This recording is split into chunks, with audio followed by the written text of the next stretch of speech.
the intersection of Christian faith and Christian living. This is Crosswalk with Gino Geraci. Here I am to worship, here I am to bow down, here I am to say that you're my God. Good afternoon and welcome, ladies and gentlemen. This is Gino Geraci. So glad you could join me on the program Crosswalk. This is the program where we typically take your calls and we answer your questions about the things that you care the most about, questions about God and questions about the historical Jesus and questions about the Bible, questions about worldviews and world religions and questions about the beginning and the end. And from time to time, we have authors, artists, guests who are making a difference in the body of Christ and the kingdom of God.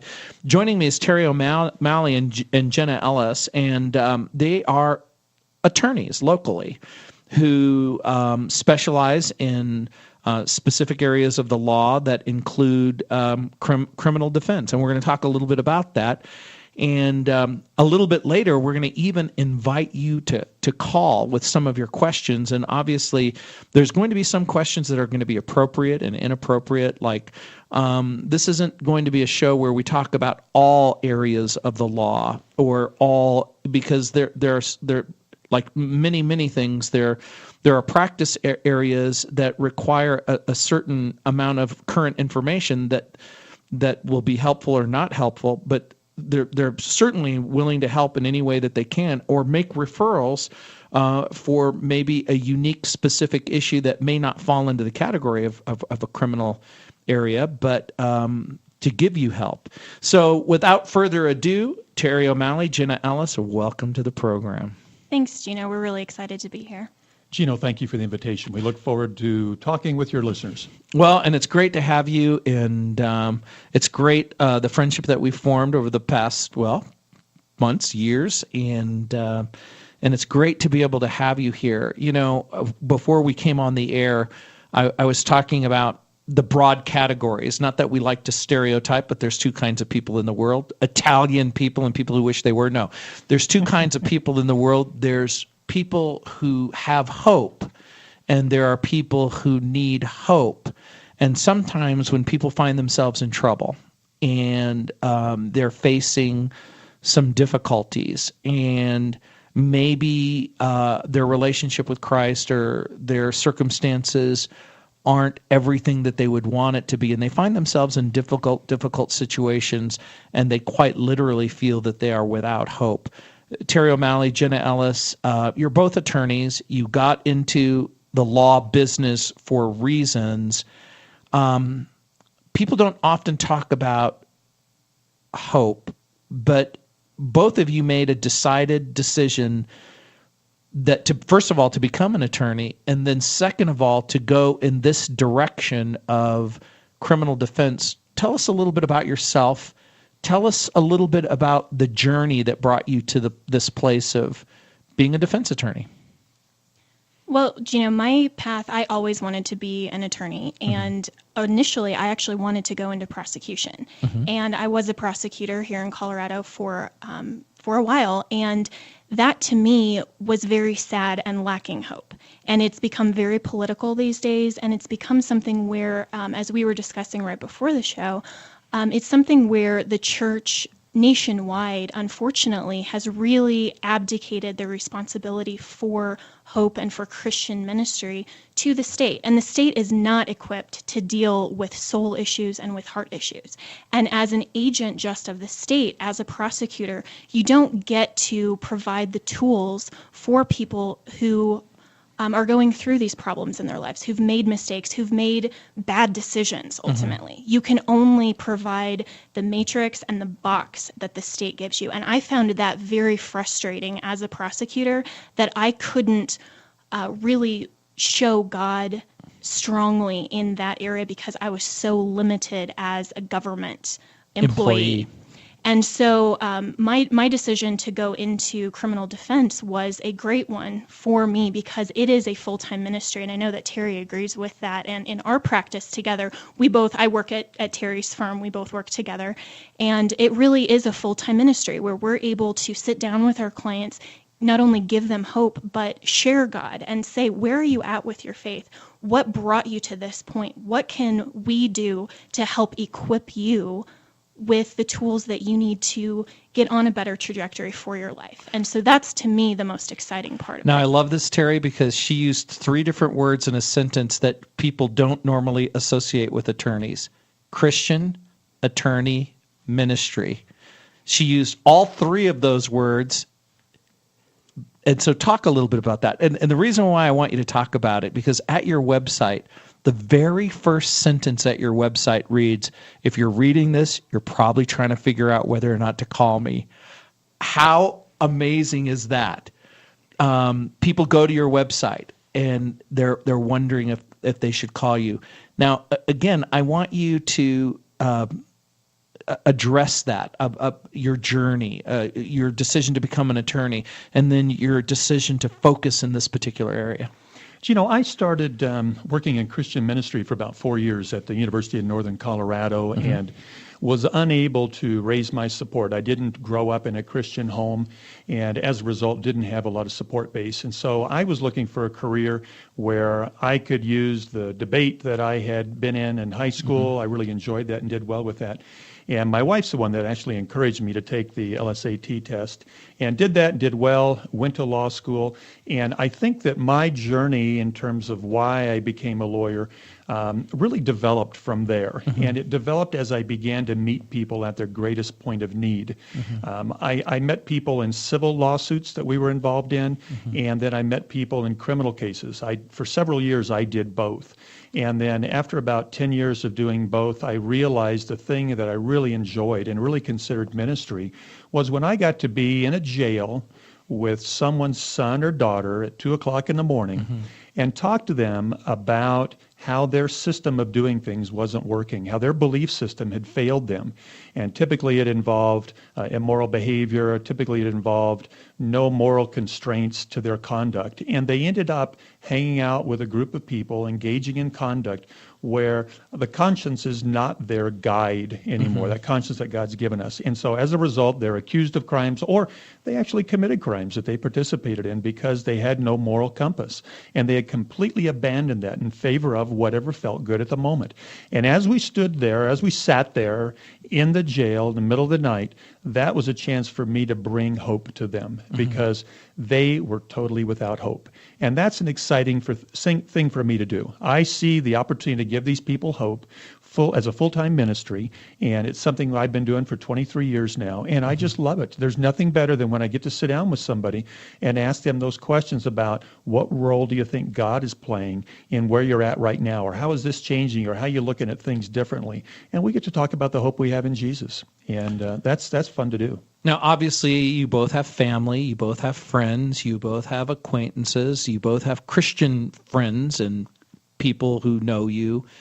And they maybe skeptically, maybe even stubbornly say, hey, how is it possible that you can be a criminal attorney? How do you weigh what the Constitution and what our own society and culture talks about, a vigorous defense, that when people are accused of crimes, we still at least we say that there's a presumption of innocence until proven guilty. We know that for many people, the presumption of innocence is a hard-fought presumption on so many different levels. But how do you explain to family and friends, I can be a Christian attorney, I can offer a vigorous defense, and I can maintain personal integrity as I do these things?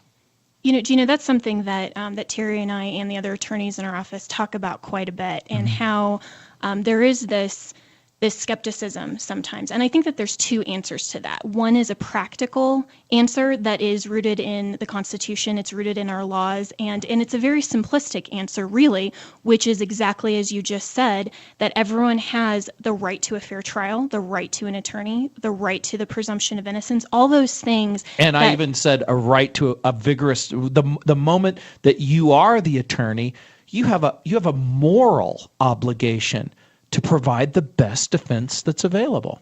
We do, and that's absolutely something that when we, what's called enter our appearance, and we are then the attorney of record, we are not only morally but ethically obligated as an officer of the court to present a vigorous defense. And that's really the practical reason that if we just want to say to those skeptics, well, this is what the Constitution says, so we'll leave it at that. But there's another reason as well, which is really the hope reason and the ministry reason. And that's something that we can talk about more when we come back. Yes, Jenna's familiar with that very familiar sound of the music coming on, which means that we only have a few seconds left. My guests, Terry O'Malley and, of course, Jenna Ellis. If you want more information, you can call their phone number. You can call the offices. They're located in Centennial and in Fort Collins. Yes, our new Fort Collins office. This is Gino Geraci. I'll be right back. Hey, welcome back, ladies and gentlemen. My guests are Terry O'Malley and Jenna Ellis. And before we went to the break, Jenna, and we were talking a little bit about being a Christian defense attorney. A Christian defense attorney. And all of this, as our conversation unfolds, there's a rhyme and a reason to what we're doing. Now, yeah, we talked about some of the challenges, family, friends. You live in a culture that just all of a sudden you say, what do you do? I'm an attorney. What kind of an attorney? I'm a defense attorney. And then all of a sudden people go, explain yourself. And that's what we were talking about. Gino, it's part of, from where I'm viewing things and how I'm looking at it, it's part of a commitment to people to protect them from the system. The system is huge, and people are getting caught up in it, and they're becoming the victim. Mm-hmm. And, I obviously have got a defense attorney's mentality, but after 23 years, I think I do. And in fact, it was the other day when I was trying to convince my son that sex offenders are wonderful people, and I stepped back and I thought, I probably oversold that a little bit, but I've grown to the point where I actually love the clients that I work with because about 90% of them are just great people who have made a mistake. Now, I use that example there as a sex offender. That's a huge mistake, obviously, if somebody has been convicted or actually committed the crime. But we're in a society now where more and more people are becoming falsely accused as the law, as judges, police, and district attorneys are all being used by people in an effort at revenge, for example. We have seen more and more, for example, lately, young girls who want to get the stepdad out of the house. All you got to do is say he touched me. That's it. And they know this from TV. They know this from their friends. And you would be surprised how quickly that dad is completely out of their life. He can't come home. He can't contact the house. He can't contact the child. Can't be around any kids at all. And he is completely gone from that child's life. And it happens when a guy comes in after a child has kind of ruled the home life with the mother, the single mother. All of a sudden, she brings in a guy who's now laying down the rules and saying, hey, we've got a curfew. Hey, we got to do our homework. Hey, we don't talk back to mom that way. And a young girl starts to say to herself, I don't like this. I don't like where this is headed.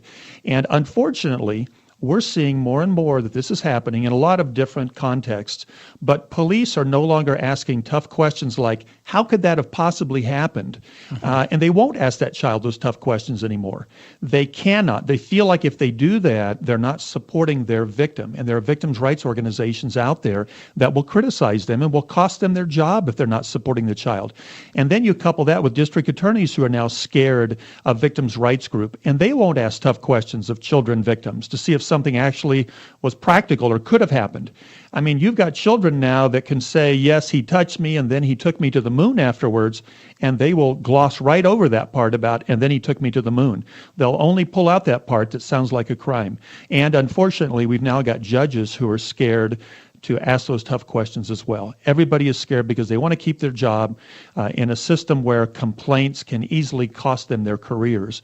And so everybody, the mentality these days is the safest thing is to let real serious cases go to juries, let juries decide, then nobody can criticize me as the police officer, nobody can criticize me as a district attorney, nobody can criticize me as the judge.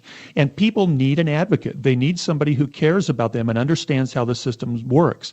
And after those 23 years, I now understand, I think better than most district attorneys do, how the system works and what a jury is going to do with a case, how they're going to view it. And so that's why I'm in it. It's very rewarding to sit down with somebody and to be able to rescue them. And maybe I've got that rescue mentality. But I want to rescue them from the legal system, but I also want to rescue them from their old way of doing things, their old lifestyle. I consider this a great opportunity to tell people about the Lord. And we do that when we're sitting in jail with them at 2 o'clock in the morning, and they don't have a friend in the world. We're there for them. Let's talk about that for just a little bit, because again, on your website, you point out that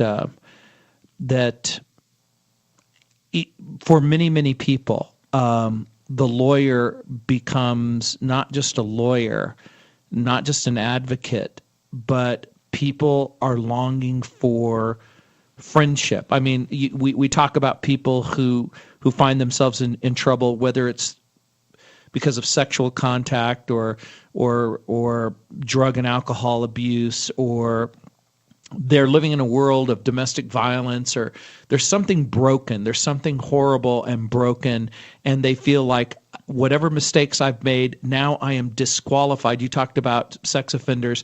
I'm disqualified from being a human being, from having, are there any decencies? Is there anything that we wouldn't treat an animal this way, but yet we trivialize what it means to be a human being? There's the redemptive element is gone. The punishment element is present.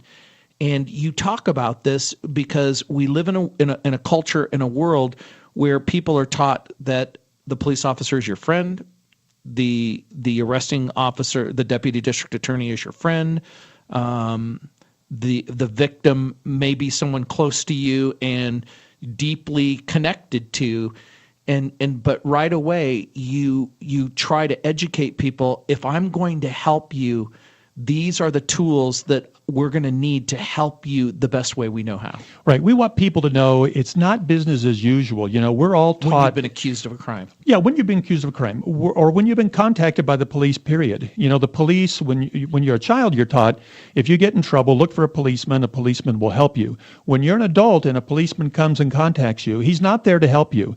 He's there to gather evidence in a prosecution against you. Typically, the reason a police officer comes to see you is because somebody else has said you've done something wrong.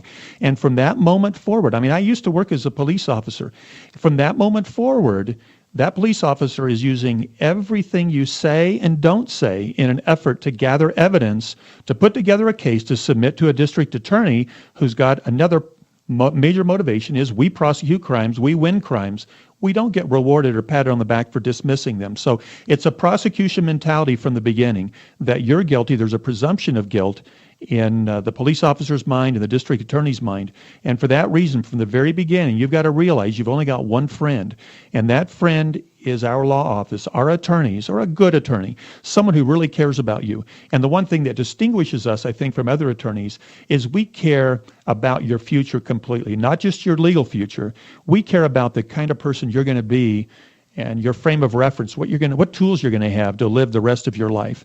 And if you have Jesus Christ in your life as your foundation, you're going to have a life that's going to be very different after meeting us, and that's our hope. You know, we like to think that Christians are going to be the least arrested segment of a particular society. But Terry, one of the things that you also talk about in this journey as a defense attorney is the morphing of the laws, whether we're talking about child abuse, where discipline, I'm not talking about child abuse. I mean, like you were a police officer. I spent 7 years in social services. I've been with children who've been beaten with a coat hanger 150 times. We understand that child abuse has no, we don't justify it in any way, but that Christians find themselves exercising good and decent, what I would call good and decent discipline procedures, but then they find themselves in trouble. They find themselves accused of a crime. I want you to talk a little bit about how that has sort of unfolded in the last 20 years. Who your clients are, without naming names, Okay. but who are they? Why do they come to you? This is Gino Geraci. We'll be right back.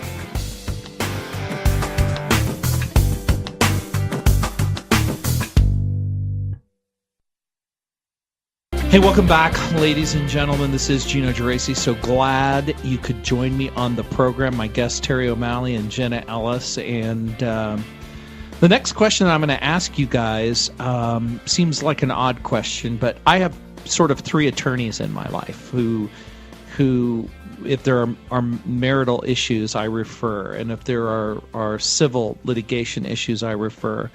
But when people get in trouble, I say, pick up the phone, call 866-365-9351. You're going to need to talk to Terry O'Malley. Now, having said that, I'm going to ask you kind of an odd question. I sort of know the answer. Who are your clients? Now, without naming names, I kind of know who your clients are because on more than one occasion I've called you with people who find themselves in distress or difficulty. And even though they're in distress and difficulty, they need help, and they need help like right now. But talk a little bit about your client. You know, our clients, and I think Jenna will confirm this, are teachers, lots of teachers, public school teachers, Christian school teachers who've been accused of crimes, daycare workers, soccer moms. Imagine the mom recently who's never been in trouble, has got two little kids, and she just runs into the store for a minute to grab something. Both of her kids are asleep, so she locks the car, leaves the car running, and the kids are out there. She gets a ticket for child abuse for leaving her children unattended. Or the daycare worker who comes in one day to find a police officer standing there and says, Johnny said you touched him. And she's beside herself. She has no idea why Johnny would say that. I still remember a daycare worker's husband who was accused. He was not even around the kids hardly at all. And he was set to go to trial, a trial for his life. You know, you get convicted of sex assault on a child in a position of trust. You're looking at lifetime in prison as a possibility. And this little girl, 5 years old, just said it happened. He gets arrested. He paid me a bunch of money. They lost a tremendous amount. And a short time later, probably a month into the case, the little girl went to talk to her mom and just said, I lied about that. Or we've got the woman from up in the mountains who was a mentor. She was asked to be a mentor to a young lady. And 3 years after the mentor relationship ended, this girl said, I was sexually abused for 3 years by this woman. And she had some reasons to be angry at the woman I represented who cut off the relationship.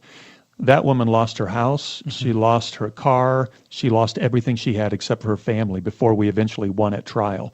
But that was a year of very great difficulty, knowing that this woman, if she was convicted, would never see her young children again.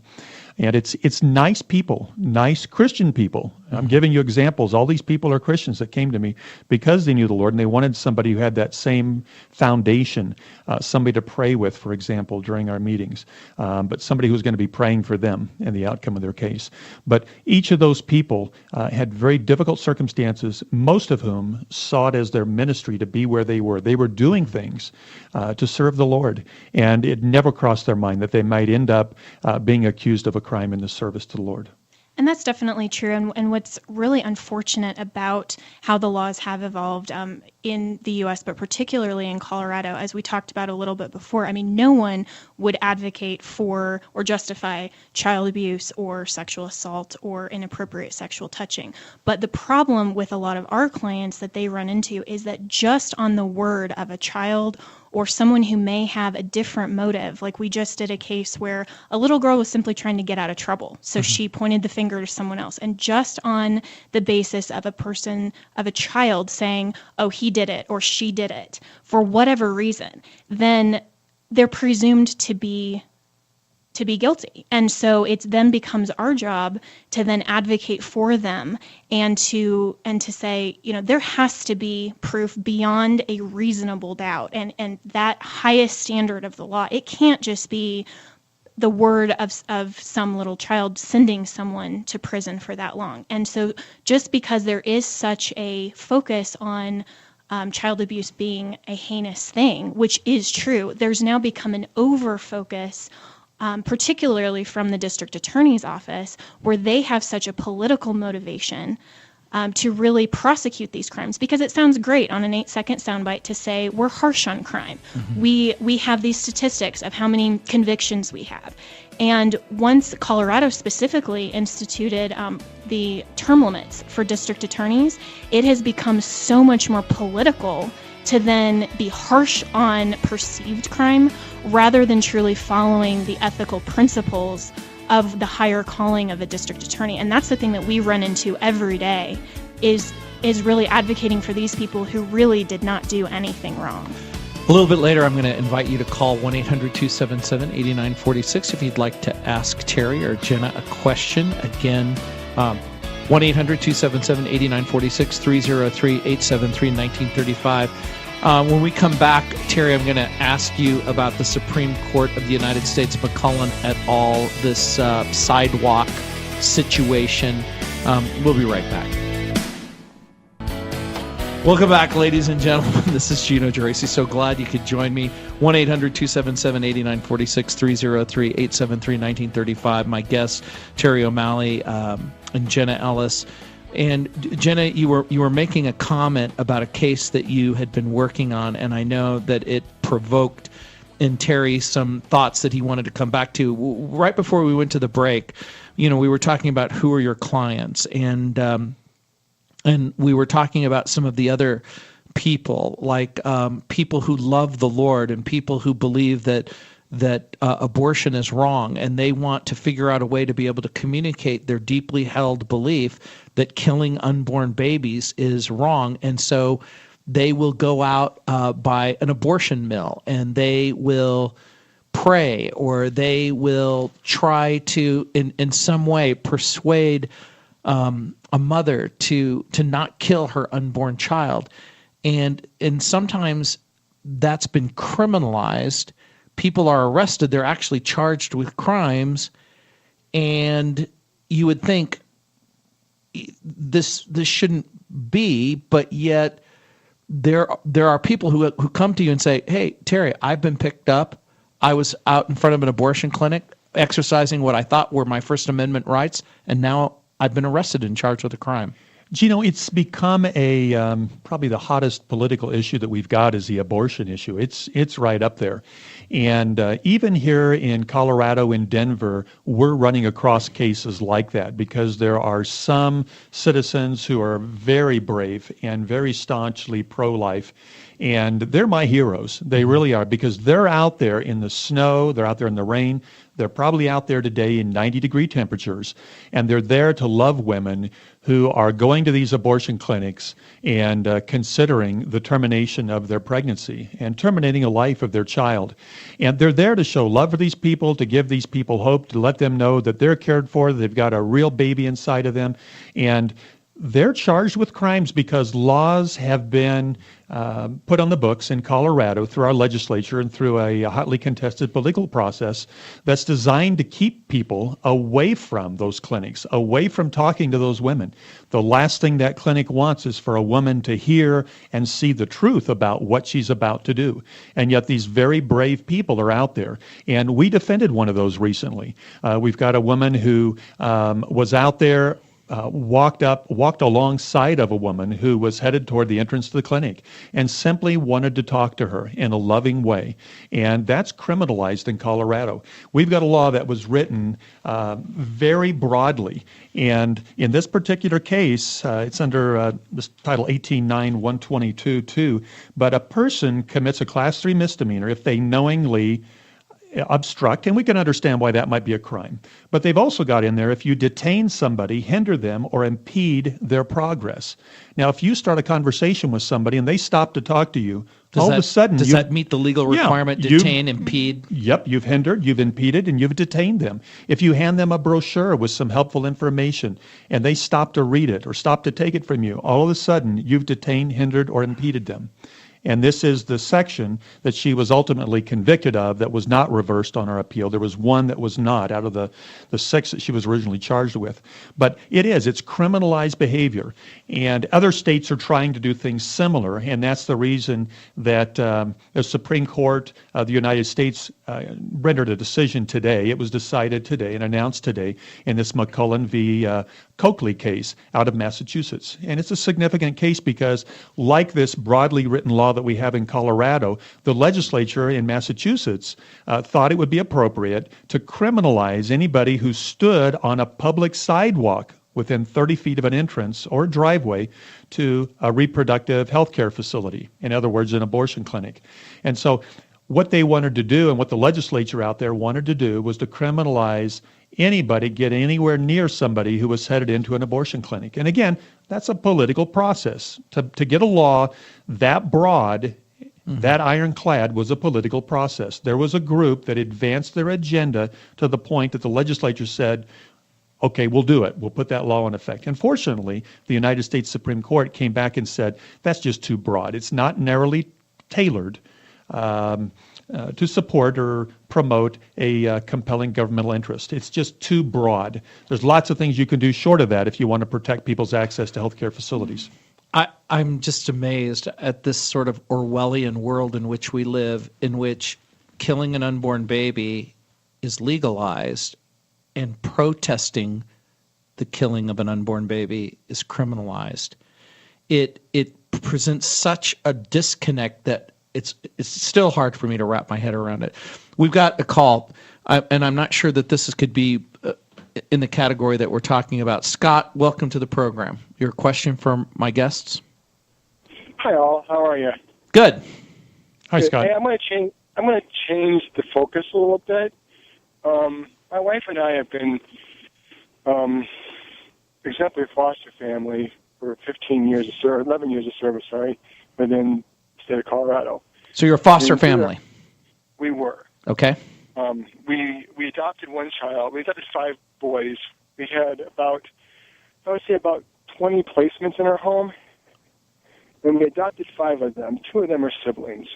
We adopted one who has reactive attachment disorder and FASD, or fetal alcohol spectrum disorder. And he blew out. He at one point threatened the family with their life, and we sought the department's help. After all the years of trying to get the therapy he needed and trying some of the latest therapies, like brain integration therapy and things like that, he blew out. We've been in just a heartbreaking case for the last 18 months for the Department of Human Services, in which case will come to a close here in 3 weeks. But the problem with the system, and I just wanted to share this, is that the Department of Human Services, under the Child Protection, they don't look at the child who could hurt the children as so much as they do the parent who's trying to prevent this situation. And yeah, Scott, that's a great point. I can hear the music playing, and I'll ask Terry and Jenna to maybe make a comment. I want to give you an opportunity to finish your thought when we come back, okay? And then give them an opportunity to respond. All right? All right. This is Gino Geraci again. Thanks for joining me. 1-800-277-8946. That's the number. Hey, Scott, we only have a few seconds. I want to give you an opportunity to finish your thought and give Terry and Jenna a quick opportunity to respond. And again, I understand that just the absolute disaster that takes place when you so love these kids and you so want to protect your other children, and then you also want to avoid the hurdles that can come your way as you're trying to make a concerted effort to love the Lord and keep everybody safe. And that's the thing, is that we did the best we could with Noah and their son, and we tried to give him the help we could get, and we really came to a point where we really needed help. And after trying for so long with all different therapies, we ended up coming back to the county and asking for help, actually by voluntarily relinquishing him to them, hoping that they would help us. I'm not getting into the case in the close yet. I didn't want to get too far in that, but the point I wanted to make is this. During this time, I made a mistake in disciplining my children. One of my children got out of hand, and he was redirected many different times in an effort to stop his behavior, and finally I disciplined him with spanking. And so I left the mark, which was not intentional. Because of that, because we were in the case, I was basically labeled as a child abuser and put on the central registry. And so my question is, while this is happening, the department is, any other department, they're teaching our children that it's okay to disrespect their parents, and it's okay to say to you, well, if you don't do this, I'll tell the caseworker. Mm-hmm. Well, you know what? We've only got a few minutes, and I actually want, because this is the kind of call that I was hoping for. But let me just quickly ask you something. Is this an ongoing issue? Have you retained counsel? Have you been charged with a crime? No. This was just a situation where, because of the case, they went ahead and they put me on the central registry for spanking my children. And are you still on this registry? Yes, I have yet to go at that piece, and that is to get my name cleared off the central registry. Okay, I'm going to let Terry comment quickly in the few moments we have left. Sure, Scott, you're probably on there for good. You're probably on there permanently. It's something certainly an attorney can look at down the road, but there's a good chance that you're on there permanently. And that it's called the Trails system. That's the central registry. Right. And we typically see those in conjunction with any kind of sex assault involving child or any kind of a child abuse case. There is a very fine line when you're going to discipline your child in terms of what's appropriate and what might be actionable. I'm thrilled that you haven't mentioned you've been charged with child abuse by one of the counties in the metro area. So in that respect, you're sitting pretty good. But very common result from what I can see based on what happened and your close involvement with Human Services. It doesn't usually come out good when you're involved with them. Hey, Scott, thanks for bringing it to our attention and giving us an opportunity to talk a little bit more about these important issues. Hey, thanks. This is Gino Geraci. Again, my guest, Terry O'Malley, and Jenna Ellis. The number, 303-830-0880 if you want to know more about Terry O'Malley, and I'll give you the other numbers when we come back. Good afternoon and welcome, ladies and gentlemen. This is Gino Geraci. So glad you could join me on the program Crosswalk in the first hour. Again, my guests were Terry O'Malley and Jenna Ellis, and we were talking about some of the special challenges and unique difficulties. But again, we live in a world where people find themselves in trouble. And Terry, you were in the first hour. You were talking about that we live in a culture, and people might argue with you and say, "Well, Terry, that's because you're a criminal attorney, and of course you're going to be an advocate." But you're making a strong case that in order to get a fair trial in our culture and society, that the burden has quite literally shifted, the presumption of innocence for the most part gone, and to get a fair trial and to accord ourselves of all of the freedoms that the judicial system was supposed to allow in the accusation of a crime and then the prosecution of a crime, that it was never intended to be so lopsided. And I think of the Hebrew culture, where the Hebrew culture went to extraordinary efforts to make sure that those falsely accused were exonerated. And so the burden of proof was somewhat frustrating for people. Like every fact had to be established by 2 or 3 witnesses in order to establish a fact. That the burden of proof was so high because the society itself, as it weighed the harm that might be made by a transgression versus the harm that was done for a person who's falsely accused. But there seems to be a shift in our cultural thinking that we understand the risk that a person could have of being falsely accused, but in the grand scheme of things, it's an acceptable risk. And it's becoming more the case, I think, that we've got people who were convicted for something they hadn't done because our legislature has responded to political interest groups. Did you know, for example, there's a rule in Colorado that says if you say something harmful about yourself or about your case, then that can be used against you, okay? But if you say something favorable about yourself that might make you look less guilty, that is excluded. You can't bring that up in court. You can't say that to a jury, but the prosecution could come in and say, you said these things that make you look guilty, but the things you said that are positive, the judge will say, no, those are excluded. Those are self-serving hearsay.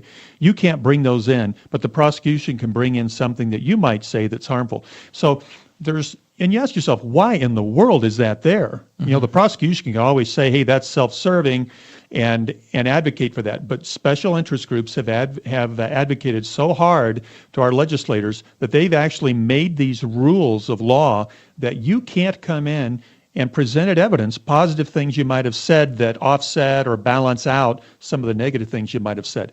And it's that way throughout all of the rules that we have in our criminal justice system in Colorado. And that's why our prisons have a lot of people that haven't done anything wrong. That's why our county jails have those. Or that's why we have men and women who have got convictions for something they just simply haven't done. And they're being hampered by those criminal records as they go look for a job or as they go look for housing. And so it's happening more and more.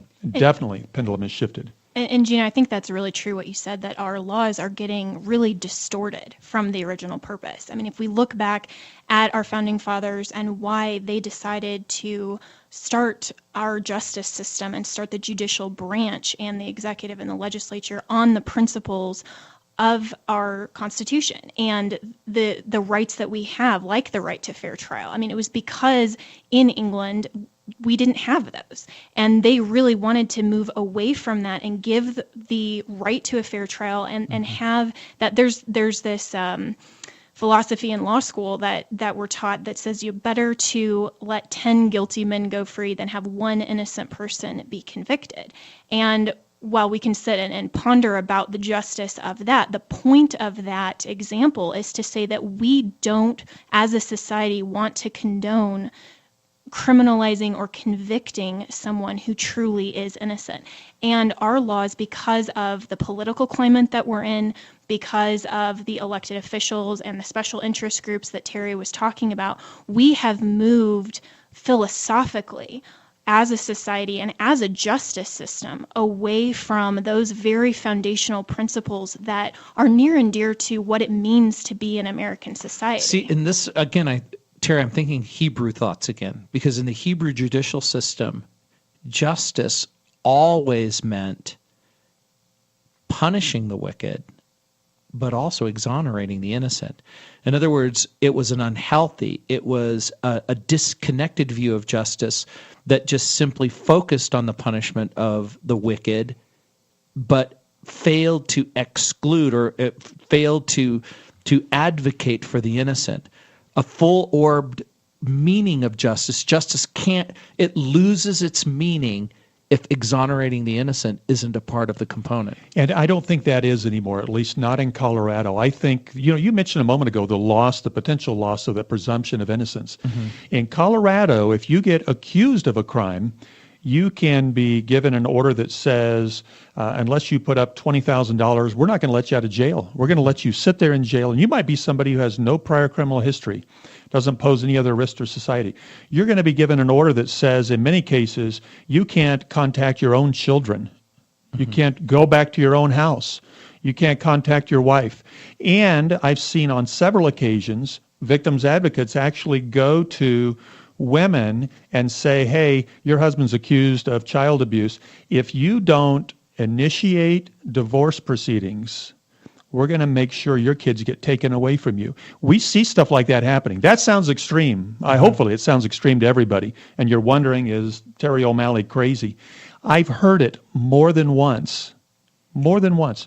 I just had a lady who was a grandmother of some kids, and the son had been accused of sexually assaulting the one of his daughters, and the kids were taken away from her care because she wouldn't play ball with human services.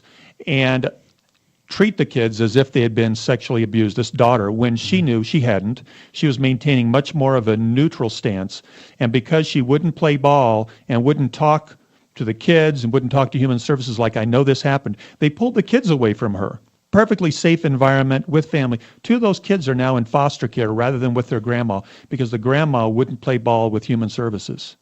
And as we talk about this concept of justice, it really starts with the laws as they're written, because once someone is even accused of a crime and that criminal proceeding is initiated, it is so much more difficult then to be exonerated and to get out of that just wave that comes over these people who truly are innocent. And as we were talking about earlier with society's designation of crimes, what is a crime really? I mean, that's something that we talk about within our law office, and it certainly is something that Christians need to think about and that we need to think about as a society. Because Colorado has something that's very unique in domestic violence as well, which is the mandatory arrest rule. That if there is a domestic violence situation, then somebody's going to get arrested. Someone's going to get arrested. And nobody has to have been violated physically. Mm-hmm. You just got to have and domestic violence doesn't mean physical violence necessarily. Yeah, it could be yelling and screaming. Oh, yeah, it could be anything. But somebody, if the police come to the house, we got a law that says somebody's got to go to jail. Now, why do we need that? And really, that's not justice. That's not something that needs to happen. And then once you are put into the system, it is so much more difficult to keep a clean record, to not have that mandatory protection order against you, to not have all of these consequences that the law generates for you just because of a mandatory rule like that. And so it's so much harder to then be exonerated rather than the laws being written and being on the books in such a way that truly captures only the behavior that really is criminal and really deserves to be designated as a crime worthy of punishment. And I know that we're at the point now where we're telling people there's no hope. We want you to know there's hope. There is hope. There really is hope. There's hope because there are good district attorneys out there. I meet them every day. And they're not all good district attorneys, in my opinion, but a lot of them are good people trying to do the right thing. And there are many good judges still out there who are trying to do the right thing. Mm-hmm. They are. And there are good police officers out there who are trying to do the right thing. So and there's keep that in mind. That we're the advocates as well, to give people hope and to say, we will advocate for you. And again, I'm thinking about all of the police officers who I've worked with over the years who are just one false accusation away from losing their job. And we would like to think that there is a particular group that cannot be falsely accused and never become a part of the machinery. And again, we're going to talk a little bit about that when we come back. Again, my guests, Terry O'Malley and Jenna Ellis. The Fort Collins office, 970-658-0007. We'll be right back. Welcome back, ladies and gentlemen. This is Gino Geraci. My guests, Terry O'Malley and Jenna Ellis. Again, we're talking about that fine line and the world in which we live. And Terry, I know, and Jenna, there's a lot of different things that happen. I'm looking at a number of different things practice areas, including child abuse and including animal cruelty. And again, how many cases of people who have a deep concern, a love for animals, and their deep concern and love for animals sometimes places them in a situation where they have lots of pets. And with lots of pets come lots of opportunities to be charged with cruelty to animals. And we think of crimes and we think of intention. Oddly enough, we judge people by what we see. We judge ourselves by what we mean. How important is intention in assessing a crime?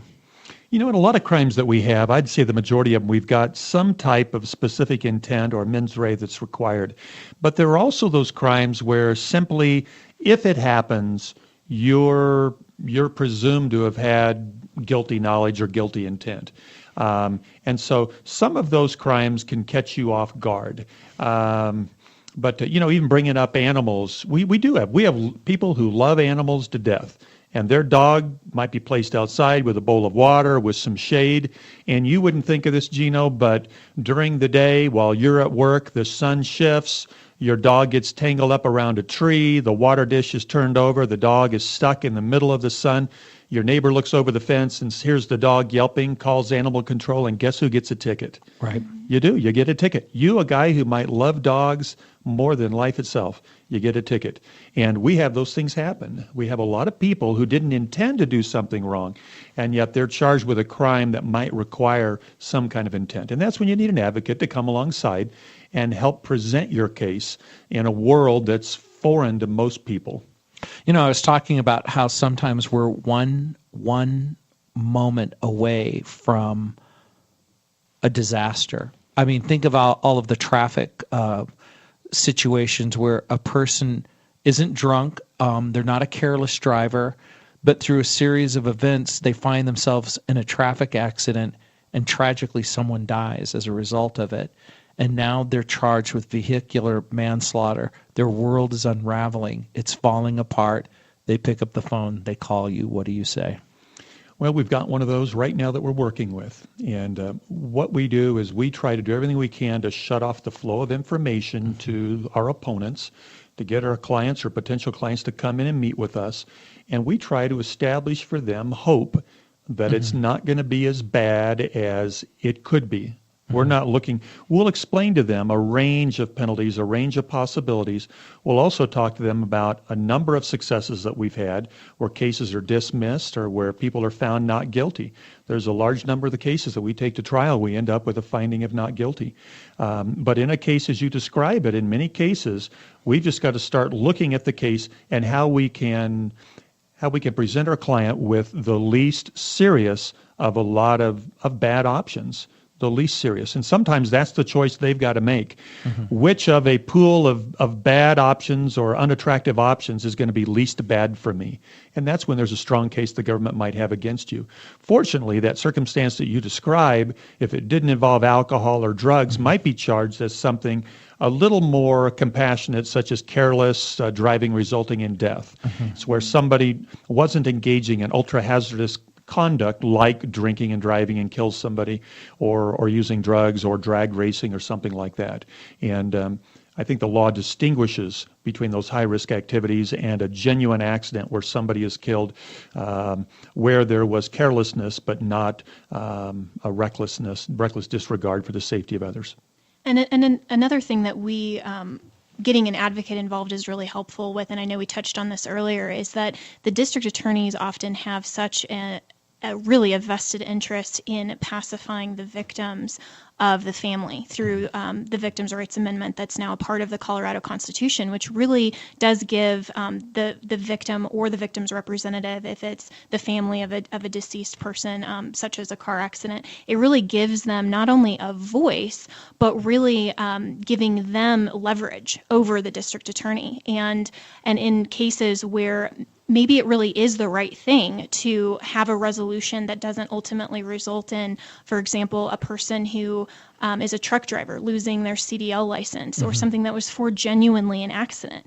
If the family of the victim is so incensed and believes that this wasn't an accident, they then have really the district attorney tied around their finger by saying, we don't think that this person should benefit from a plea agreement, and we are so upset that they threaten to file a grievance with the Victims Advocacy Board. And that's something that we run into all the time, and that I ran into as a district attorney when I saw the justice in the case and saying this was truly an accident. But because of the political motivations, oftentimes district attorneys won't do that of their own accord. And so then we as advocates have to go into the district attorney and really present the compelling case of telling them why ultimately this is justice. And some of those cases are the ones that go to trial that we advocate for because, as Terry said, the district attorneys aren't willing to ultimately back down and really see the justice in it. And they would rather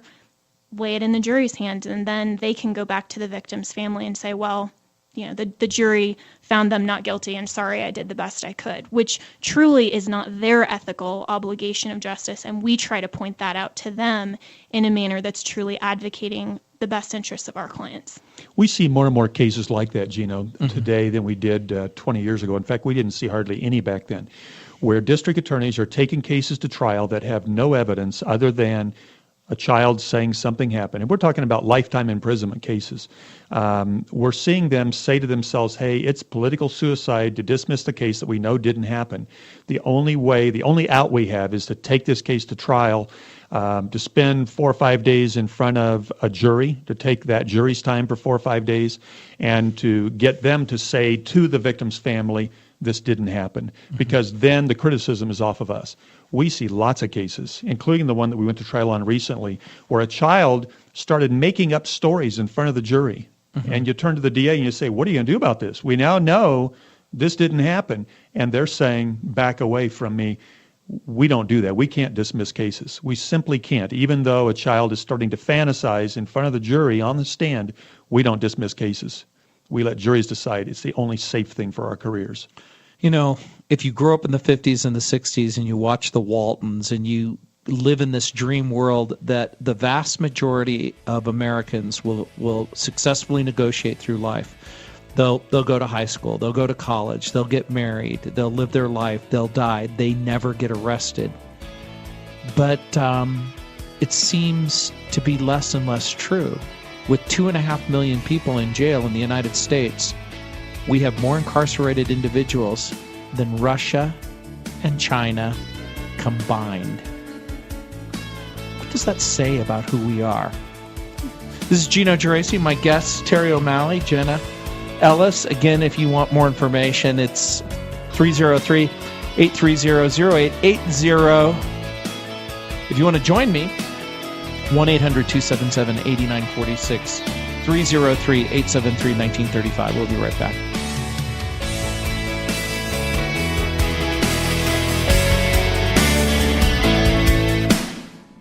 Welcome back, ladies and gentlemen. My guest, Terry O'Malley, Jenna Ellis. I was reading, not at a conservative blog, but at one of the most liberal blogs in America, Huffington Post. They're reporting, if sitting in a prison jail cell was a job, it would be one of the most common jobs in the United States. In 2012, there were 1,570,000 inmates in state and federal prisons. By contrast, there were 1,530,000 engineers in America. In 2013, more people in prison than teaching high school all across America. More prisoners than high school teachers.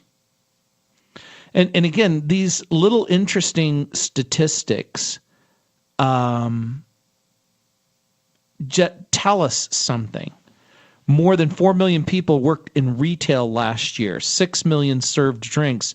Still, the Justice Department's prison number doesn't include inmates who are incarcerated in county or city jails. And so that 1.6 million isn't a true reflection of the entire amount of incarcerated people in America. But now, again, we're left with this startling statistic. More people in jail in America than anywhere in the world. And, you know, one of my perspectives, Gino, is that we're creating fertile ground for the commission of crimes. A good example of that is pornography and what it does to rewire a man or a woman's brain about just their whole thinking. And as a result of that, we're creating men and women who are thinking it's legitimate to engage in certain behaviors that are harmful to other people. And so, yeah, it's in many cases, men and women should be in prison for the crimes that they've committed. There's no doubt about that. But we as a society are creating fertile ground where we're creating a greater likelihood that men and women will commit these offenses, will be thinking differently, will be thinking irrationally almost as a result of the conditioning from pornography as an example. And yet we continue to allow that to be promoted in the name of freedom. And some restraint is good. You know, some moral foundation is good, but in the United States today, that's seen as a bad thing to restrain someone's morality, to not let them do whatever feels good to them. these consequences are real. You Yeah. start to do some crazy stuff when you get reprogrammed like that. And another interesting point that statistic really highlights is our inability of the justice system and the government, once we have truly taken our moral foundation out of the equation and we haven't given the government really a coupling with the church and with a Christian worldview and with these tools that really can deal with the soul issues of a person. And we are only able to do something like physically restrain them. Once they get to that point, there's not a restorative element anymore, because unless you deal with a person's worldview, their shifting of their focus and truly their faith in God and their ability to perceive the world and negotiate with the world in a moral way, they just don't have the tools to do that. I had this conversation with Chuck Colson. I said, we live in a society that no one wants to be perceived as being soft on crime. Jesus, in the Gospel of John, has a woman taken before him. She's been taken in adultery. She's been caught in the very act. And the religious leaders ask Jesus a question. What do you say, Jesus? She's been caught in the very act of adultery. What do we do? They were hoping that he would follow the law and say, stone her. This would sort of retard Jesus's popularity. And then he basically says, you who are without sin, you cast the first stone. And then he watched them leave from the oldest to the youngest. And then he looks at the girl and he says, where are your accusers? And she says, they've all gone. And he says, neither do I condemn you. Go and sin no more. People accused Jesus of being soft on sin. They didn't realize that in just 14 days, he would be falsely arrested, he would be falsely tried, he would be falsely convicted, and then he would be executed. He would be executed. In the Christian worldview, we believe that he was taking her sin, that he knew that in just a few short days, all of the pain, all of the trial, and all of the consequences that she deserved, he would take to himself. It's very, very difficult to convince Christians, even of what it means to have a biblical worldview about justice, about crime, about compassion. But we'll talk more about that when we come back. This is Gino Geraci, my guest, Terry O'Malley, Jenna Ellis. You can call me, 1-800-277-8946, 303-873-1935. We'll be right back.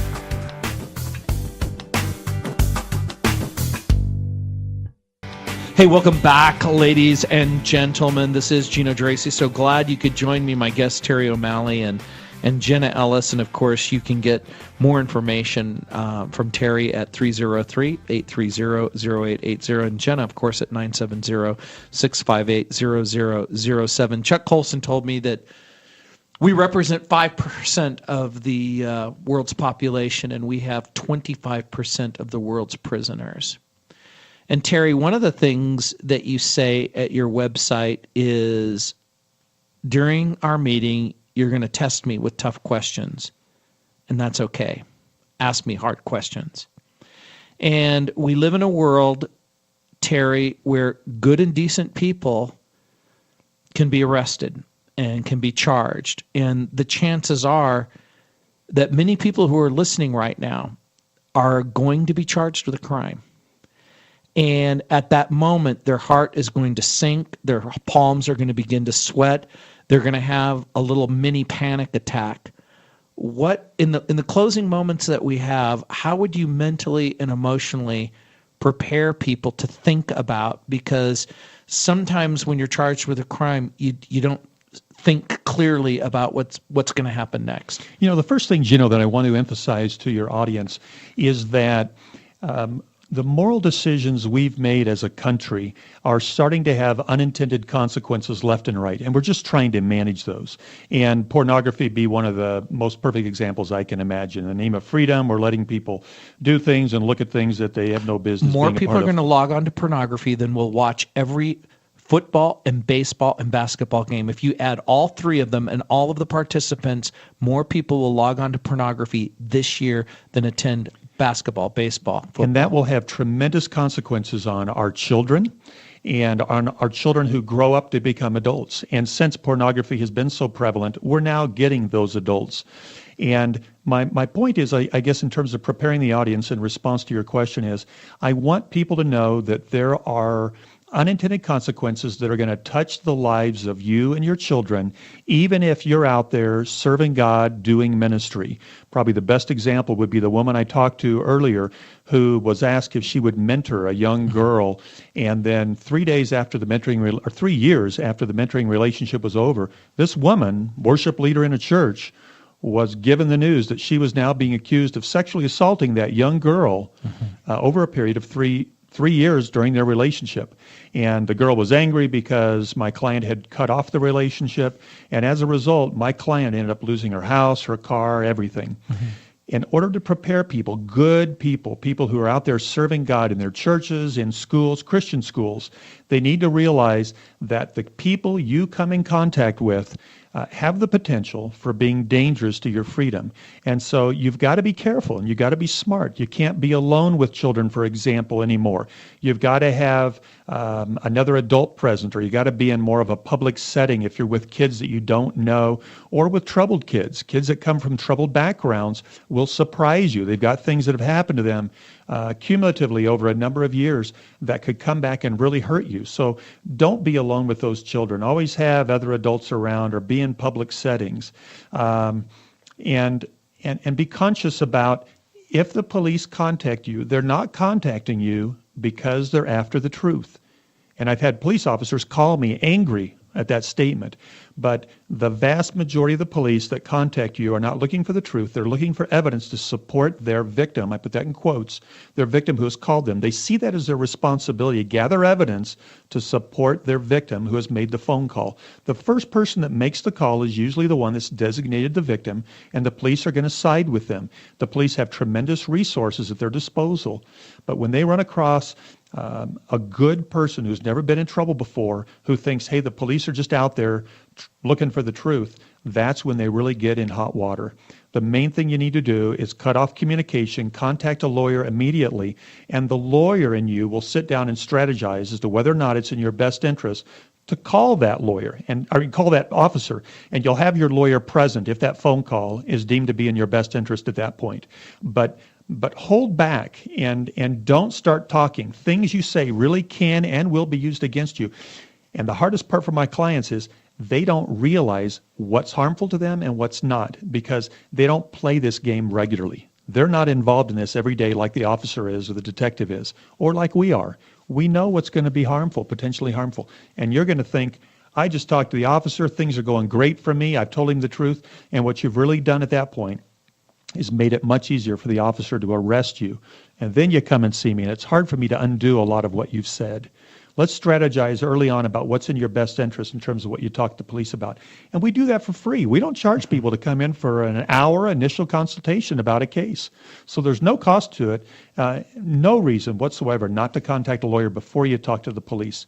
Remember, when they contact you, it's for a reason. They're trying to build a case against you. I think Terry put that just exceptionally well. And so just to follow up with that on the church's responsibility for people who maybe aren't in the situation, who they're being falsely accused, but who are really struggling with a lifelong dependency on alcohol, for example, or who have made these mistakes, who are addicted to drugs. And these are also our clients. I mean, these are people who they've not grown up in Christian homes. They haven't had all of the benefits of this seemingly perfect life that a lot of people who go to church and who would say that they are the moral, fine, upstanding Christians. And our responsibility as a church truly is to help these people and to love them. And that's something that so many of my clients, I just had a client the other day who talked to me about a lifelong struggle with alcoholism, and it wasn't until he came to me as an attorney and actually told me that I was the first person who actually looked at him with compassion. And that to me is so sad and a reflection of how pious our evangelical church truly is, and how we are not, as a church, truly fulfilling our obligation to be the hands and feet of God and to truly love these people where they're at and to help them. And that's part of what Terry and I both really take seriously as a ministry component to these people who maybe they're not being falsely accused, they've genuinely made mistakes, but to share the love of God with them. Well, thanks so much. We've got one more segment left. Again, my guest, Terry O'Malley and Jenna Ellis. And if you're out there and you're thinking, well, good people don't get falsely accused, who is the best person who ever lived? What word is coming to your mind? Is there a name? Is there a name forming in your imagination? If that name is Jesus, then you came up with the right name. Was Jesus ever accused of something that he didn't do? That should forever settle the myth that good people are never accused of crimes. This is Gino Geraci. Hey, welcome back, ladies and gentlemen. This is Gino Geraci. I have 3 attorneys. One attorney deals exclusively with family law. I have another attorney who deals exclusively with civil matters. And I have another attorney, Terry O'Malley, who deals full-time with criminal law. Now, Terry, Jenna, you don't do personal injury, you don't do divorce, you don't do this, you don't do that. Do you ever get weary? Do you ever go, I just want to do something different? I'm tired and frustrated with being a criminal attorney. You know, Gino, we have those moments on occasion, but I'll tell you what, the successes just energize you. Mm-hmm. And it is. You're up and down, and you get energized when you see somebody who's done nothing wrong and they're given their life back because the Lord has used you. And that's what happened about a month ago in a big sex assault case that Jenna and I did. This man, who is just a wonderful guy, has got his life back. He was being very kind to a family, and as a result, he was charged with this very serious crime. But he's got his life back. That energized me. It really did. I'm pumped as a result of that. And we've got a lot of ups and downs. We don't always get the perfect result, but God has used us to love and minister to people, and that's why we're Christian criminal defense attorneys. Mm-hmm. And even just the collegiality that's within our office. I mean, I know that I really appreciate Terry and the other Christian attorneys who are in our office, that we can talk to each other about the difficulties of representing clients who we are just so worried about. And I mean, we care about our clients, and when we don't get that perfect result, or it's a huge struggle because for whatever reason the other side is not seeing justice, is not seeing the truth, or they have those political motivations, it does get wearying. But when we can come alongside each other and can support each other, not only in the ministry that we do, but really as fellow Christians, that's really, really important to our practice as well. You know, other than Jesus, there's only 2 people in the entire Bible where not a single bad thing is ever said of them. One is Daniel, and one is Joseph. You know what they both have in common? They were both falsely accused. They both found themselves in prison. And they both found themselves in a circumstance where their integrity didn't keep them out of jail, but it kept them through the difficult time as they were negotiating the difficult waters. And both of them wind up being a source of inspiration and salvation to the people that they cared the most about. So be encouraged. This is Gino Geraci again. Terry O'Malley, thanks so much for being my guest. Thank you. Jenna Ellis, thank you so much for being my guest. And again, if you find yourself in a world of hurt, stop, pick up the phone, dial the number 303-830-0880 to talk to Terry O'Malley. Pick up the phone in Fort Collins, 970-658-007. and talk to Jenna Ellis. This is Gino Geraci. Thanks for joining me.